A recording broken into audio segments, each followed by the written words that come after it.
So I guess overdose with G is a really big issue. And unlike most drugs where tolerance is protective of overdose, we see lots of people who are dependent users who still overdose.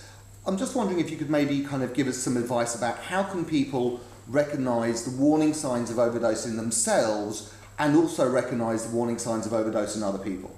Right. Well, I think the reason we use drugs is to have a good time, to have a dance, to get on with our friends, to maybe have sex with another person.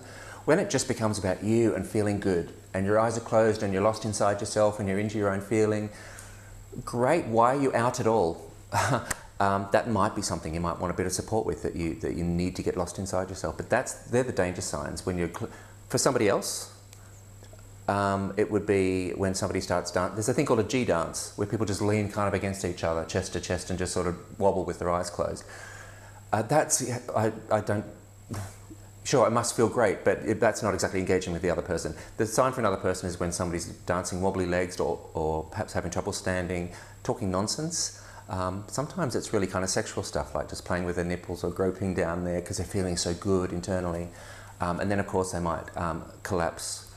That's when it starts getting really worrying. And if they have collapsed, one of the basic signs is if you can't wake somebody up, they might wake up in an hour or two, but they might not. And do you want to be responsible for that being a death on your watch? And also when people are in that state, when their eyes are closed, they're also really quite vulnerable too. As I said, they might be feeling sexy internally, but not aware of what's happening out. Some people can misinterpret those signs, or some people might not respect what's going on.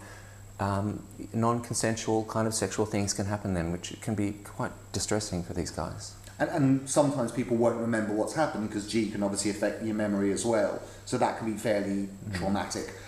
So if you see someone who's collapsed on G and you can't rouse them, call an ambulance? Call a medic, call an ambulance. I mean, if it's in your home because you're having sex, you don't want that to happen in your home. Take a chance on calling an ambulance, even if it might not be risky. You'll be fine. You're saving somebody's life potentially and saving a whole drama.